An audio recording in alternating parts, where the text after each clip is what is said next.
Nuestro hermano Ernesto Padilla compartió, pero desde hace 2 miércoles estamos estudiando la palabra de cómo es que los hijos de Dios somos llamados a libertad. Amén. Dice la escritura en Gálatas capítulo 5 verso 1 que Dios nos hizo libres, que Dios por medio de Cristo nos liberó, y también dice que tenemos que mantenernos firmes. Dice, ahora, Gálatas 5:1, somos libres porque Cristo nos liberó. Manténganse firmes en la libertad y no vuelvan a la esclavitud. Y luego en el verso 13 del mismo capítulo dice, hermanos, Dios los ha llamado para ser libres, pero no permitan que la libertad sea una excusa para complacer los deseos perversos. Mejor, ¿qué dice? Ayúdense los unos a los otros, siempre con amor. Amén, amén. Aquí hay algo importante.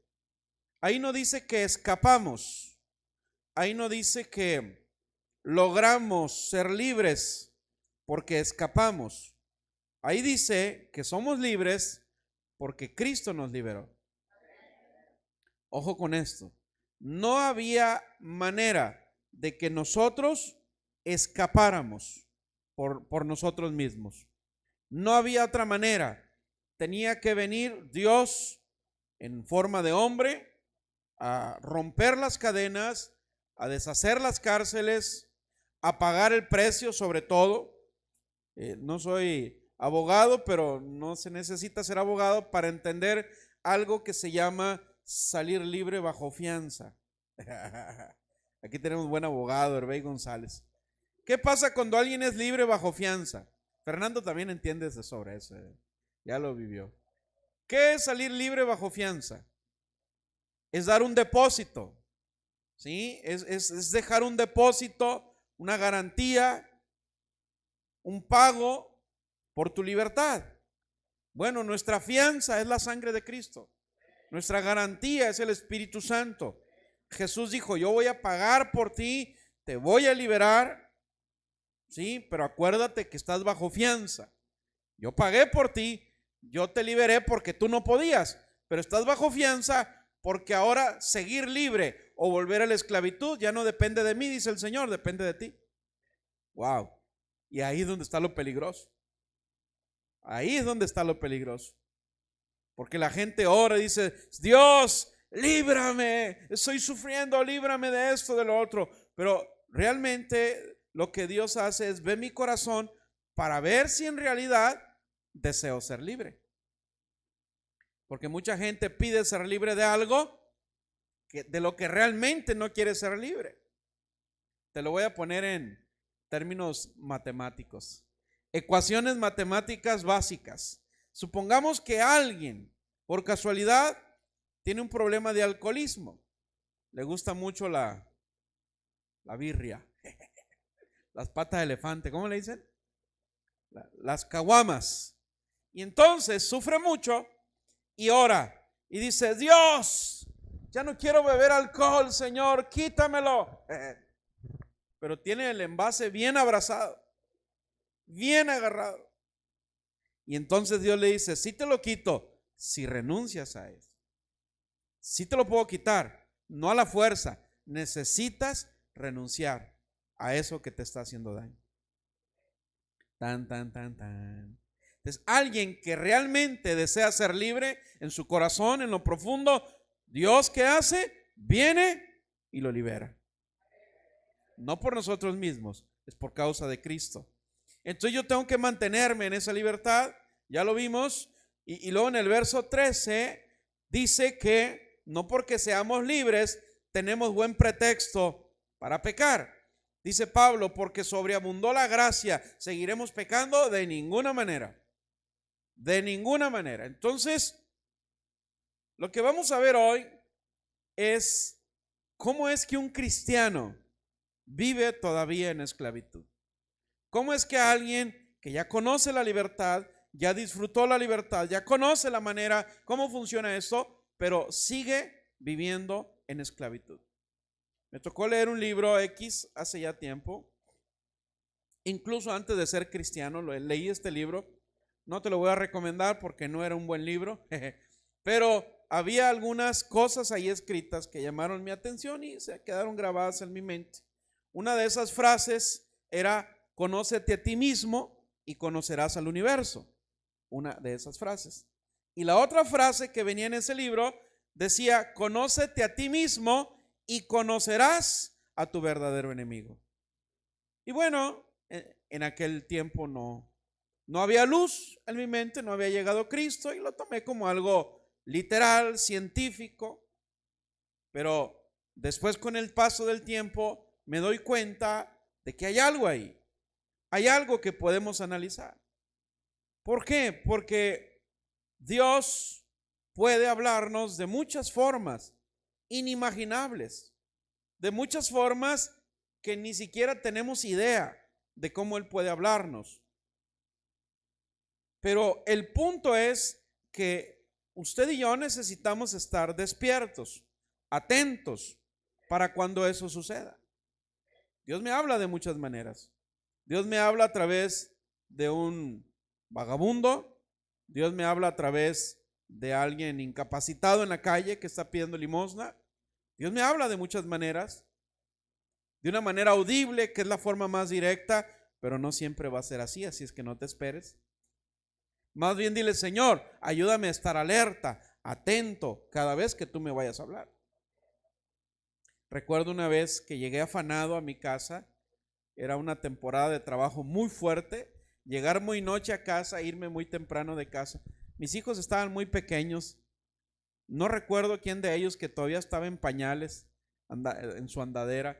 Y llegué afanado a mi casa 10, 11 de la noche, en automático, así como zombie, ¿verdad? Sí, algunos ya saben de lo que estoy hablando. Y llegué y mi esposa me sirve de cenar. Y de repente iba a empezar a cenar y miré un bultito parado ahí a un lado. Y era uno de mis hijos, creo que era Joel, no recuerdo.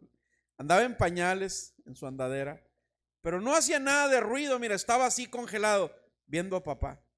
Ni siquiera parpadeaba. Así como, wow, o sea, es como cuando los adolescentes ven al Spider-Man o a Iron Man. Y estaba el bebé aquel, mira, extasiado de ver a su papá. Y yo, más golpeado que un balde de noria, volteo y lo veo. Y en ese momento Dios me habló.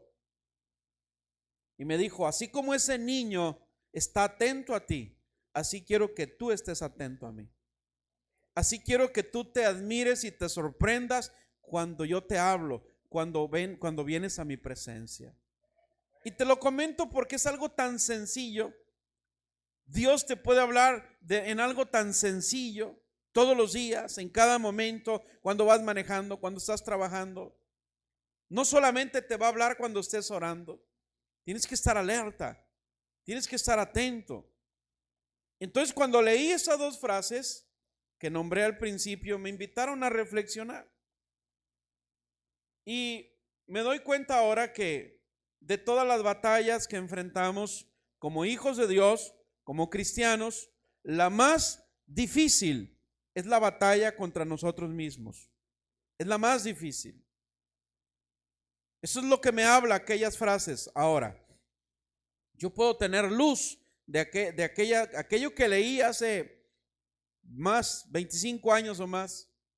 Ahora traen luz a mi mente porque debemos de tener conocimiento de el por qué estamos en este camino. El para qué, el por qué, el para qué. Toda empresa tiene en sus políticas una misión y una visión. O en pocas palabras, un por qué y un para qué y cómo lo va a hacer. Bueno, déjame decirte algo, que desde el momento en que tú decidiste abrirle tu corazón al Señor Jesús, invitarlo a tu vida, desde ese momento le estás dando la espalda al diablo. ¿Estamos de acuerdo? Te convertiste en enemigo del diablo. Antes éramos enemigos de Dios, aunque decíamos, ¿verdad?, que lo conocíamos, pero no, nuestras obras, nuestros pensamientos eran de un enemigo.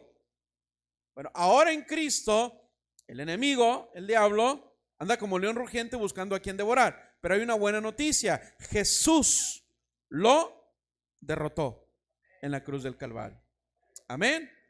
Si pueden poner a girar el abanico o bajarle como ustedes quieran. O apagamos el aire, como ustedes vean. ¿Estamos bien? Si les molesta el abanico, igual puede girar. Sí, porque hay personas que sufren más frío que otros. Volteé a ver a Conchita, pero no la veo. Saludos a la hermana Conchita, de estar conectada ahí. Entonces, ahora, la batalla más difícil entre todas las batallas es cuando nos enfrentamos a nosotros mismos. ¿Qué significa eso? Que debemos de conocer nuestras limitaciones, nuestros defectos, nuestras debilidades, nuestras capacidades y nuestros talentos. Dice la Escritura que nadie hace planes de construir algo sin calcular con qué cuenta. O el refrán más popular que no viene en la Biblia, pues nadie va a la guerra sin fusil. Entonces, si yo soy en una guerra, si yo soy en una batalla, en el camino de la fe, yo necesito conocerme a mí mismo, saber de qué estoy hecho, cuáles son mis limitaciones, sí, pero también qué alcances tengo ahora, a lo mejor no humanamente, pero sí en Cristo Jesús. ¿Cuáles son los alcances? Tengo que ser consciente. Hemos estado hablando de una fe consciente. Y una fe consciente es que yo no me crea el super, hiper, mega espiritual. Porque ya tengo 30 años en el evangelio. Soy super, hiper, mega espiritual. No. Una fe consciente permite que no se me olvide cuáles son mis debilidades, cuáles son mis defectos, sí, pero también cuáles son mis posibilidades. ¿Estamos de acuerdo? Entonces, no hay campo de batalla más difícil que el de mi propia mente. Escucha bien esto. No hay campo más difícil, no hay batalla, campo de guerra más difícil que nuestra propia mente. Y si no sabemos educarla, ¿sí? Mi mente va a ser como un campo de guerra minado. ¿Ustedes saben lo que son las minas? Son unas bombas que, como granadas, pero las están enterradas. Están enterradas y obviamente el que llega no sabe y las pisa y revientan, matan a todo el que está alrededor. Recuerdo en la famosa guerra del Golfo Pérsico, no sé si usted se enteró, que hubo un triunfo entre las naciones aliadas, pero no tenían cómo llegar a donde tenían que llegar, porque todo el desierto estaba minado. Todo el desierto alrededor del punto que tenían que atacar estaba minado. No podrían entrar por tierra ni por aire. La única opción era por tierra, pero había minas enterradas en todo el desierto. Y cuenta la biografía de esta guerra que los soldados se unieron en oración, oraron a Dios, y de repente llegó un viento recio en el desierto y dejó descubierta todas las minas, porque con el viento se voló toda la arena y quedaron al descubierto. Fue como pudieron entrar a donde tenían que entrar. Bueno, esa es una mina, es una bomba enterrada. Y cuando no sabes educar tu mente, cuando no la estás metiendo en orden, tu mente es un campo minado. Porque de repente, ¡pum! Oye, y el hermano fulano tronó. Oye, y la hermana fulana tronó. Oye, y el pastor fulano, sí, pues explotó. Oye, también que se miraba, sí, tronó. Pisó una mina espiritual. Sí saben de lo que estoy hablando, ¿verdad? Puede explotar a mis pies en cualquier momento, porque así es la mente. La mente es engañosa, la mente es aparente. Lo vimos el domingo. Hay algunas partes en la Biblia donde corazón se traduce como mente o mente se traduce como corazón. Leímos Jeremías 17:9, ¿sí te acuerdas? Engañoso es el corazón y perverso más que todas las cosas. ¿Quién? Bueno, estoy leyendo La Dios habla hoy. ¿Quién es capaz de comprenderlo? Entonces, en algunas versiones, corazón se traduce como mente. Entonces, la mente es engañosa. Es como un campo minado. Necesitamos conocer nuestra mente. Amén, amén. Dile al que tienes ahí cerca, hermano, hermana, necesitas meter en cintura tu mente. Dígale, no le tenga miedo. Dígale, si se enoja, pues con mayor razón.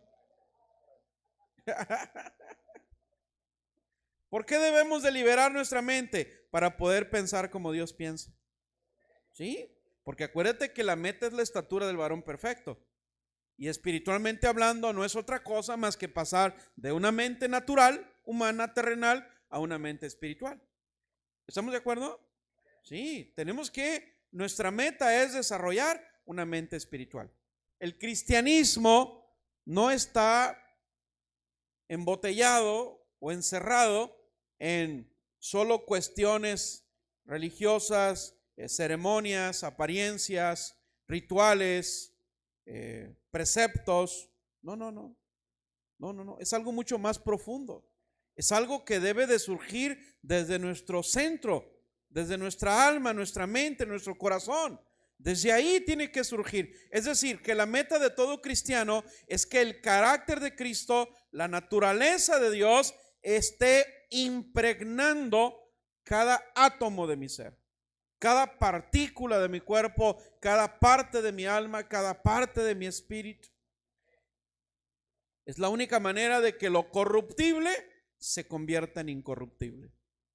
Cuando la naturaleza de Dios es impregnada, hay una palabra que se llama injertada, implantada en cada una de mis células. En la medida que eso vaya sucediendo, mi mente se va convirtiendo en una mente espiritual.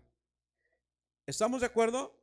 ¿Por qué es importante esto? Porque Proverbios 23:7 dice que somos lo que pensamos. Dice, tal cual es su pensamiento, así es él. Lo que pensamos define lo que somos. Lo que pensamos define lo que hay a mi alrededor. Por eso es muy importante la libertad de nuestra mente. La manera en que pensamos define nuestro comportamiento. Tú ves a una persona que tiene un estilo de vida. ¿Cómo se forma un estilo de vida? A través de hábitos, costumbres. ¿Cómo se forman los hábitos y las costumbres?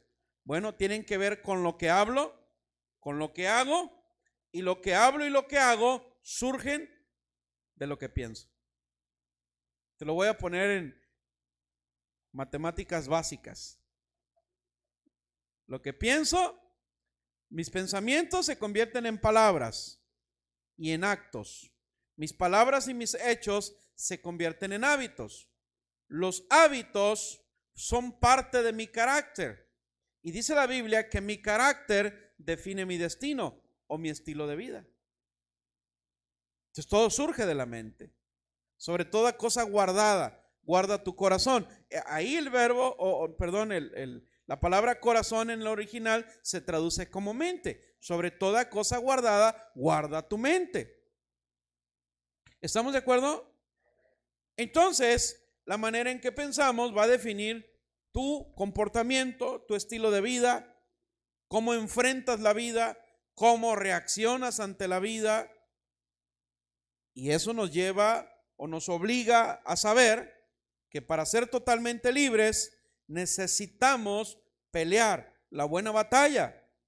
¿Cuál batalla? Aquella donde está en juego mi mente o la salvación de mi alma, que es lo mismo. La mente o el alma, porque la mente es parte del alma. Entonces Pablo, si tú lees las cartas paulinas, Pablo compara el cristianismo o la fe con una guerra, con una batalla. Antes de morir Pablo dijo, he peleado la buena batalla, he corrido la carrera. Amén. Entonces, toda guerra tiene un fin, toda guerra tiene un objetivo. Y esta guerra de la fe tiene un objetivo. No sé si tú la sepas, que no es solamente un milagro de sanidad física, no es solamente un cambio de apariencia, es algo que va mucho más allá de lo terrenal.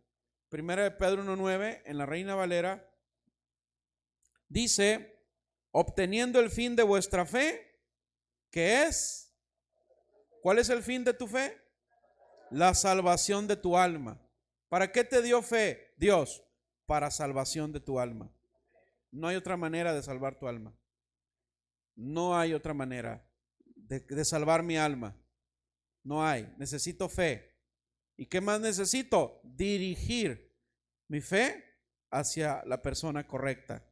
Entonces, el objetivo de esta batalla diaria contra la mente, contra uno mismo y contra todas las circunstancias que nos rodean, el objetivo es permanecer, afianzarme a mi salvación y llegar hasta el final. A eso se refiere Mateo 24, el que persevere hasta el fin. ¿Qué es perseverar? ¿Qué es perseverar? Es tener paciencia. ¿Qué más? Perseverar es persistir, insistir, esforzarte. Perseverar es repetir una cosa 1 y 1000 veces hasta que lo logras. Amén. Eso es perseverar. Y toda batalla que enfrentamos en el exterior, ojo, primero hay que librarla en nuestro interior. Nadie dijo amén. ¿Tienes frío, Alan? Ahí siéntate en lo del ángel, mira, está calientito ahí. Pues menos mal, ¿verdad? Va de nuez. Toda batalla externa que tenga que enfrentar, primero tengo que librarla en mi interior. Sí, porque si quiero librar batallas externas sin un cambio interno, el diablo me va a pegar unas zarandeadas que no tienes idea. Nos va a pegar una buena. ¿Sabes por qué? Porque la autoridad de un cristiano viene de las victorias internas que logra a través de la fe en Cristo. Sí, sí, hay un proverbio que dice que el hombre que no domina sus impulsos es como una ciudad sin murallas, es como una ciudad que está a merced de sus enemigos. Sí, el hombre que no domina su carácter. Luego vamos a ver algo sobre esto. Sí, y hay cristianos, no hombre, que en lugar de dominio propio parece que tienen demonio propio. Andan enojados, malhumorados, lunáticos, no voltea a ver a nadie. ¿Cómo voy a enfrentar una batalla externa si no tengo victoria en mi interior primero? Tan, tan, tan, tan. El enemigo más duro a vencer soy yo mismo. Lucas 4:18.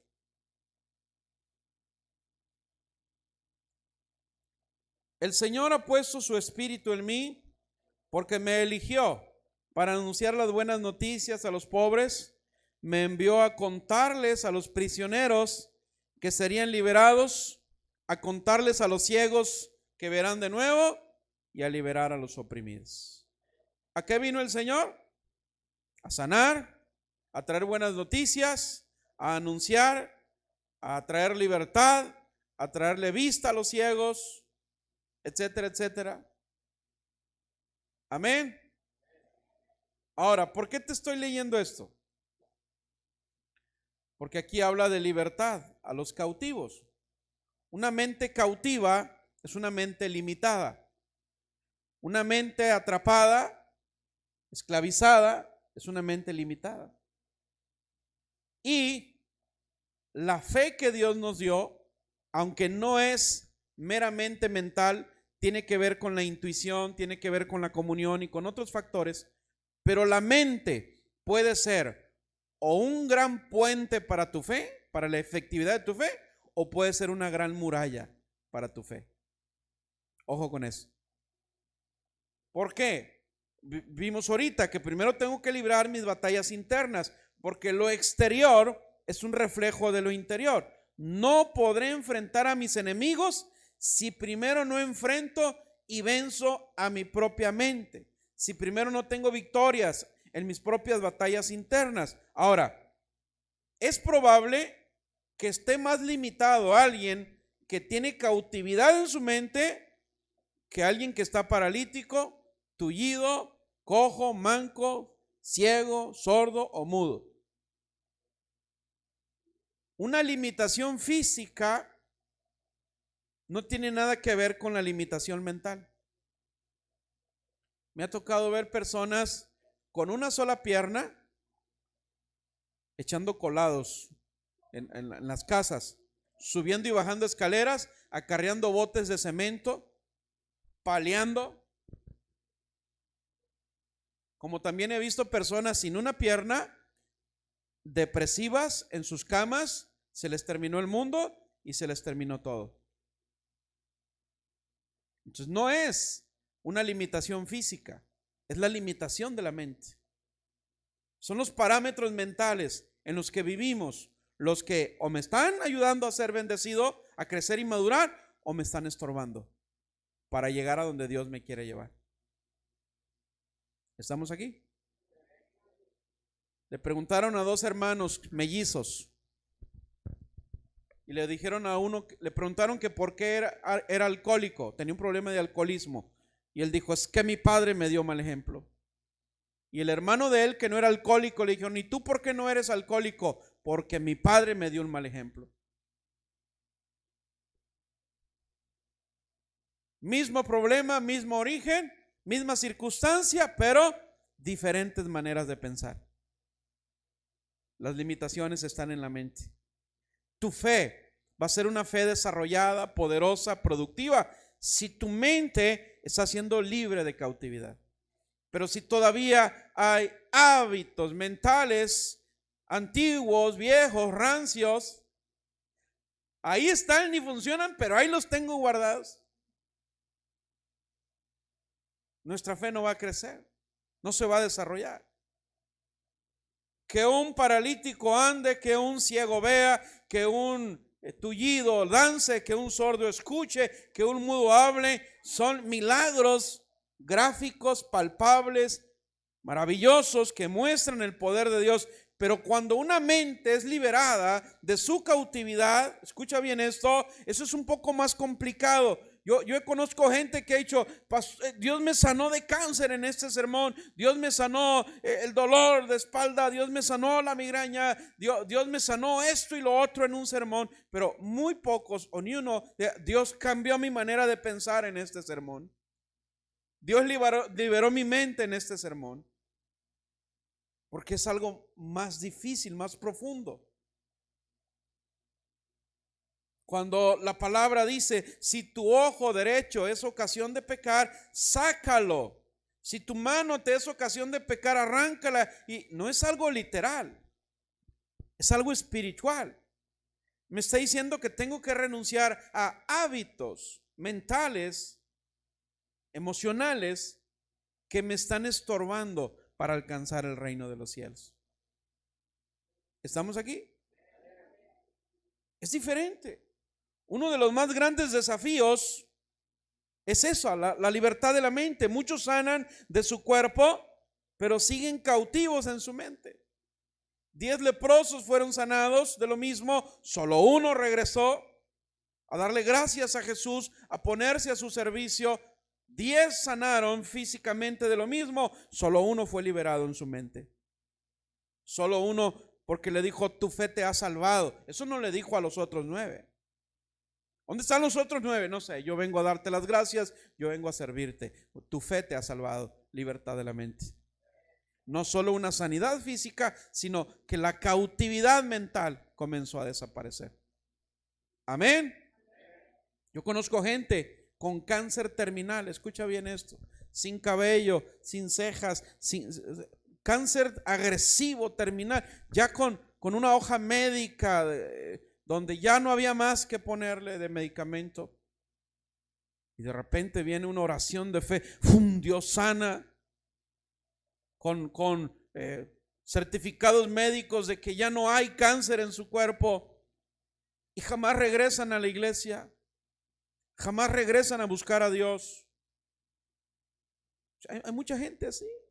Mucha gente seguía a Jesús nada más por un milagro, pero no buscaban un cambio de vida, no buscaban un cambio en su manera de pensar. ¿Y qué es más importante? ¿De qué me sirve tener mi cuerpo sano si al morir me voy al infierno? Y la prueba está en la parábola del rico y de Lázaro. ¿Quién era Lázaro? Un mendigo, vagabundo, en bancarrota y enfermo. Dice que su cuerpo estaba lleno de llagas. ¿A dónde se fue cuando murió? ¿A dónde se fue? Al cielo, en el seno de Abraham, pero estaba en una parte privilegiada. El otro rico, sano, comía lo que quería a la hora que quería, vestía lo que quería vestir, no le faltaba nada, pero no quiso nada con Dios. ¿A dónde se fue? Al mismo seno de Abraham, pero en la parte baja. Porque el infierno también está en el cielo, pero en la parte baja, donde se sufre. Estaba sufriendo sed, estaba sufriendo calor. Pero un mendigo lleno de llagas, en bancarrota, que padeció hambre toda su vida, se fue derecho al cielo. No son los milagros físicos, es la transformación de tu mente. Es que seamos libres de toda cautividad. Amén. He venido a libertad de los cautivos, dijo Jesús. Sí, pero eso demanda fe. Eso demanda oración, dedicación. ¿Por qué? Porque una mente cerrada no puede ver lo que Dios ve. Una mente cerrada no ve el futuro, no ve las oportunidades. Por el contrario, una mente libre de cautividad puede ver las posibilidades en Cristo, no tienen límites, son infinitas. Esa es una mente libre de cautividad. Filipenses 4:13 encierra una mente libre de cautividad. Todo lo puedo en Cristo, y entonces ¿por qué no estoy pudiendo? Sí, pero todo lo puedo en Cristo, y entonces ¿por qué no puedo? Pues porque tu mente no ha salido de sus parámetros. Recitamos la palabra y hay poder, sí, pero mientras mi mente no sea liberada de cautividad, no va a suceder nada. No es en automático. Todo lo puedo en Cristo que me fortalece implica ser obediente a Jesús, honrarlo, respetarlo, obedecerlo, amarlo, adorarle. No es en automático, y para eso necesito una mente libre de cautividad. Amén. Entonces, un pensamiento limitado no ve lo que Dios quiere hacer con él. No lo ve. Una mente cautiva es llamada por Dios, pero se mantiene diciendo, pues a ver cómo nos va. Esperemos que no empeore. Nos va a ir mal, no creo que funcione. Y si sí, y si no, y si la mosca, y si el dengue, y si el coronavirus. Una mente cautiva está llena de negatividad, está lleno de pesimismo. Una mente cautiva no solamente piensa negativamente, sino que habla negativamente. Y lo que hablas tiene poder, para vida o para muerte. Voy a poner un negocio a ver si pega. No lo pongas. No pierdas tu inversión. Ponlo cuando estés seguro que te va a ir bien. Ponlo cuando estés seguro que Dios no va a ser un espectador en tu negocio, va a ser el director de tu empresa. Amén. Mientras no lo haga. Pastor, ore por mí, estoy muy enfermo. ¿Y tú crees que Dios te puede sanar? Pues ojalá. Ojalá y Dios quiera. Siga participando. No voy a orar hasta que esté seguro que Dios lo puede sanar. Amén. Pero el que tiene una mente libre dice, yo no dudo de Dios. El que tiene una mente libre dice, ya oré al Señor, estoy seguro que me va a sanar, y si no me sana, le sigo creyendo y le sigo amando. Esa es una mente libre de cautividad. Amén, amén. ¿Qué se necesita? Una mente libre. 2 Corintios 3:16 y 17. Y cuando alguno vuelve al Señor, ¿qué dice? El velo es retirado. En este caso, el Señor significa el Espíritu. Y donde está el Espíritu del Señor, allí hay libertad. Una mente libre de cautividad es la mente que declara y está convencida que Cristo es su Señor, que el Espíritu Santo es su Señor, que Dios Padre es su Señor y le da su lugar de Señor ahí en sus pensamientos. En ese momento el Espíritu Santo trae libertad y no va a haber duda de lo que Dios te está diciendo que va a hacer en tu vida. Hace años una joven le recortaron de su empresa de manera injusta, entró en depresión, una joven cristiana, estaba batallando en su economía. Ella en su iglesia allá en Sinaloa servía en la alabanza, creo que tocaba violín, y una joven muy dedicada, pero entró en una tristeza y ella se puso a orar y estuvieron orando por ella y Dios le dijo, le recordó el pasaje cuando Dios le preguntó a Adán, ¿qué tienes en la mano? No tengo más que esta vara, úsala para que el mar se abriera. Entonces Dios le hizo una pregunta a esta joven, ¿qué talento te di? El violín, sí, pero ¿qué otro talento? Sé pintar con pinceles, úsalo. Y comenzó a ir a lugares, al río, a los cerros, a juntar piedras de muchas formas y comenzó a hacer paisajes en miniatura, en piedras, pero con pintura de muy buena calidad, al óleo y cosas así. En menos de un año estaba exportando piedras a Francia, piedras a Alemania y quién sabe a dónde le estaban pidiendo. Piedras que ni siquiera compraba, las juntaba del suelo. Y de estar en tristeza y en depresión, se convirtió en una joven empresaria talentosa. Ahí cabe Filipenses 4:13. Todo lo puedo en Cristo que me fortalece. Y a veces estamos tan ensimismados, tan limitados. Una mente con parámetros muy angostos. Un hombre de posición económica prominente entró en bancarrota, hubo recesión, muy triste. Le dijo a su pastor, ven y ora a mi casa, estamos muy tristes, estamos en bancarrota. Y estando orando ahí, el Espíritu le habló al pastor y le dijo, el Espíritu Santo me está diciendo que me lleves a tu guardarropa. A mi guardarropa, sí, a tu closet, y ábrelo. Y abrió y había más de 100 camisas de marca carísimas, sin usar. Y el pastor le dijo, ¿y por qué tantas camisas? Es que tengo ese mal hábito. Viajo mucho y cuando viajo compro 1, 2, 3 camisas y ahí no me las pongo. Tengo ese mal hábito. Bueno, dice el Señor que pongas en venta todo esto y vas a salir de tu problema. Y empezaban las redes sociales, empezó a vender camisas, no hombre, pagó sus deudas, se compró un carro y no sé qué otra cosa, y tanta ropa carísima que ni usaba el hombre, pero su mente le estaba jugando, le estaba haciendo pasar una mala jugada. A veces es tan sencilla la solución, lo único que necesito es, Padre, alúmbrame, ilumíname, ¿qué tengo que hacer? Y cuando el Espíritu dice, y donde el Espíritu de Dios, donde el Espíritu del Señor está, allí hay libertad. Entonces una mente libre, sin cautividad, le puede creer a Dios, así como un niño le cree a su padre. ¿Sí? ¿Has visto la fe de un niño? ¿Sí? Le has echado miles de mentiras y sigue creyendo en ti. Sí, así son los niños. Y el Señor dice que así necesitamos ser como los niños. Dios no miente, pero a veces Él pone a prueba nuestra fe. Por eso Él dice, el que no sea como un niño, no entrará al reino de los cielos.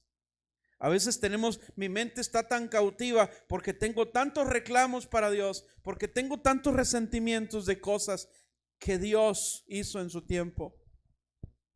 Pero una mente libre de cautividad es como un niño que le sigue creyendo a su padre, porque ser niño implica una mente libre. Y si no conozco bien mi propia mente, me estoy arriesgando a ser cautivo de mis propios pensamientos.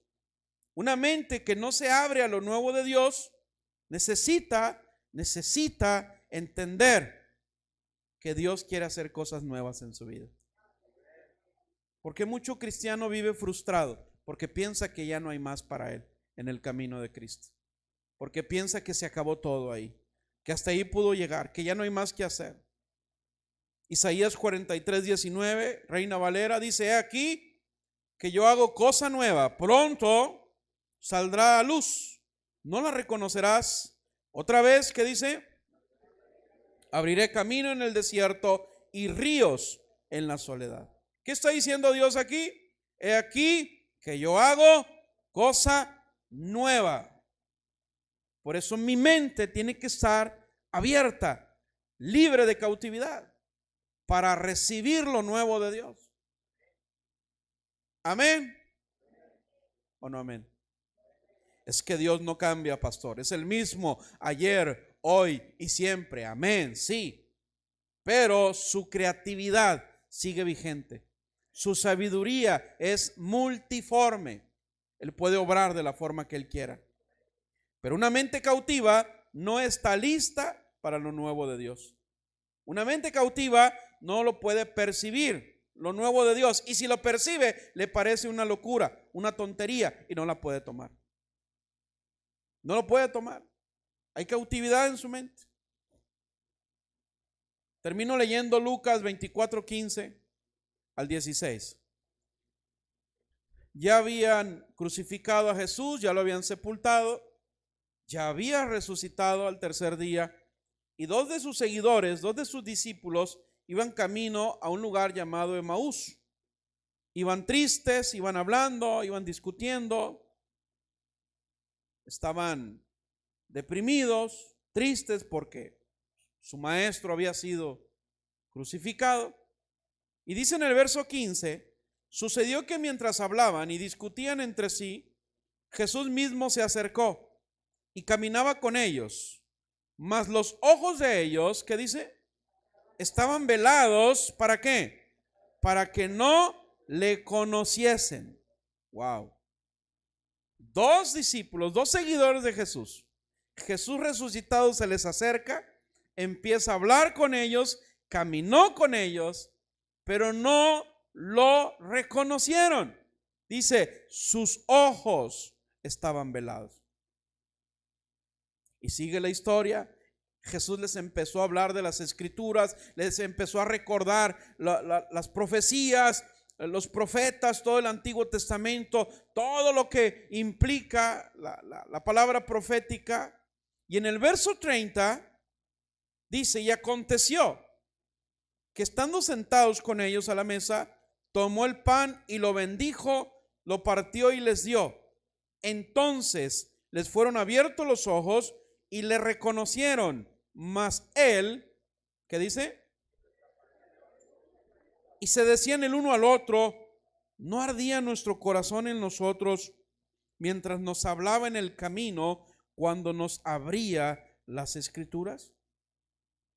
En lo que hablaba con ellos se hizo noche, Jesús se despidió, los discípulos le dijeron: ya es tarde, quédate a dormir con nosotros, quédate a cenar con nosotros. Estaba a la mesa con ellos, y cuando partió el pan y les dio, dice que los ojos de ellos fueron abiertos, lo reconocieron. Y aquí hay algo muy interesante con lo que quiero terminar. El verbo abrir es el mismo para abrir los ojos de ellos como el que se usa al final, donde dice: cuando nos abría las escrituras. El mismo verbo abrir, cuando dice que abrieron sus ojos, es el mismo verbo abrir donde dice, y dice, mientras nos hablaba en el camino, cuando nos abría las escrituras. Y esto me habla de un proceso con el cual quiero terminar. Primero, hay que abrir los ojos. Luego, hay que abrir las escrituras. Pero hay un tercer punto en este proceso que está en el verso 45. En el verso 45 dice: entonces les abrió el entendimiento. Otra Biblia dice: les abrió la mente para que comprendiesen las escrituras. Wow. Entonces, en este proceso hay 3 pasos muy importantes. Primero, que se abran mis ojos. ¿Cuándo se abren? Cuando recibo a Cristo en mi corazón y veo que la vida que llevaba no es agradable a Dios. Número 2, segundo paso, luego se nos abren las escrituras. Es decir, el Espíritu Santo me da hambre y sed de conocer y de aprender más del Señor. Amén. Y luego viene el tercer paso, la apertura de la mente para poder comprender las escrituras, mente espiritual. Es cuando la cautividad mental comienza a ser disipada. Ese es el proceso que todo creyente necesitamos pasar. Amén. Hay personas que saben tanta Biblia. Pásale la alabanza, por favor. Hay personas que saben tanta Biblia. ¿Saben de qué color tenía el pelo Abraham? ¿Saben cuántas puntadas tenían las sandalias de Moisés? ¿Saben de qué número calzaba Felipe? ¿Qué graduación eran los anteojos de Pablo? Pero ¿sabes qué? No saben el trasfondo espiritual, celestial de las cosas. Alguien puede ser cristiano y seguir siendo cautivo de su mente. Sí. ¿Sabes por qué?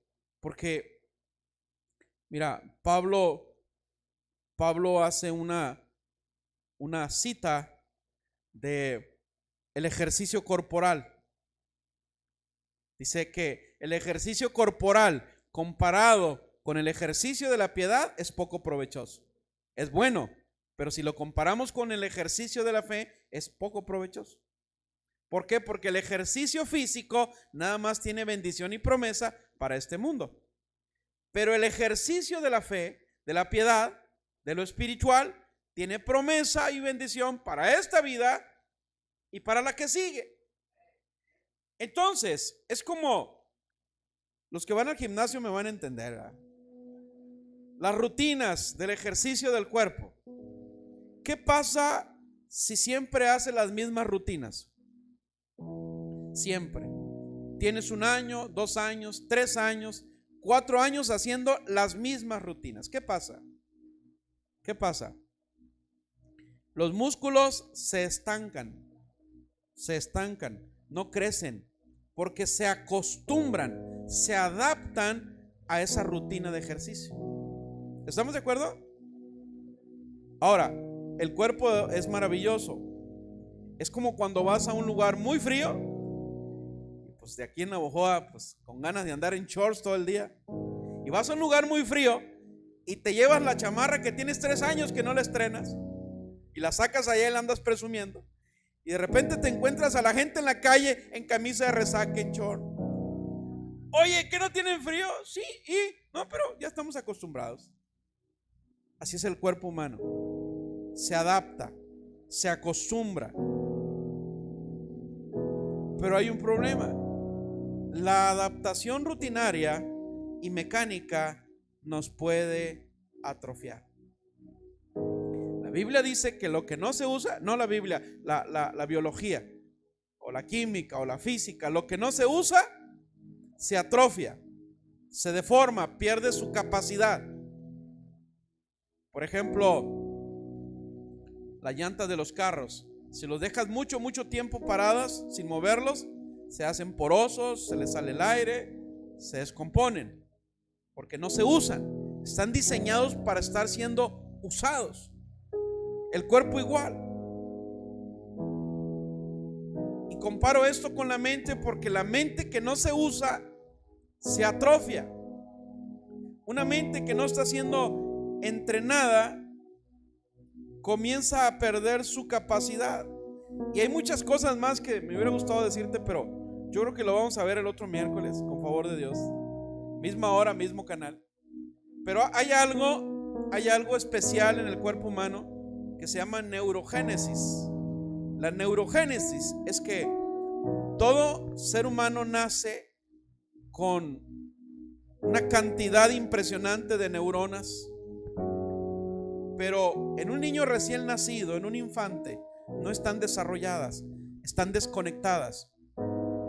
Y a la medida que el niño va creciendo, esa neurogénesis va aumentando. Es decir, sus capacidades neuronales van aumentando. Sus capacidades cognitivas van aumentando.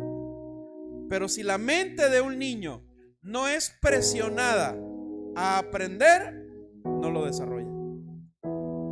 No se desarrolla esa llamada neurogénesis. Bueno, en lo espiritual sucede lo mismo. Si tu mente y mi mente, yo no la presiono, no la educo, no la motivo, no la empujo a crecer, a conocer, a experimentar lo espiritual de Dios, mi mente va a estar estancada, no se va a desarrollar. Y bueno, si quiere usted saber la continuación, próximo miércoles, misma hora, mismo canal. Vamos a orar. Pónganse de pie, por favor. Vamos a orar en el nombre de Jesús. ¿Qué tenemos que hacer? Tenemos que orar a Dios. Jesús vino a darnos libertad a los cautivos. Bueno, Señor, libera mi mente. Ya no quiero vivir en cautividad. Y el próximo miércoles vamos a ver cómo las memorias del pasado son grilletes muy fuertes, cadenas muy fuertes que venimos arrastrando. Pero por hoy creo que es suficiente. Vamos a orar en el nombre de Jesús. En el nombre de Jesús. Dile: Padre mío, gracias. Hoy has hablado a mi vida y a mi corazón. Ya no quiero vivir en cautividad. Aquí está mi mente, Señor. La pongo en tus manos. Hoy la rindo a ti, ante tu presencia. Hágase tu voluntad. Líbrame, Señor, de toda cadena, de toda cautividad, de toda cárcel mental. Me has llamado a libertad. Me has llamado a libertad. Ayúdame a sostenerme, a perseverar en esa libertad. Señor, hoy renuncio a mis hábitos mentales equivocados, antiguos, que ya no funcionan. Espíritu Santo, dame la sabiduría, la convicción para desaprender mi pasado y que mi mente esté abierta para aprender lo nuevo que tú tienes para mí. En el nombre de Jesús. En el nombre de Jesús. Amén. Vamos a adorar al Señor.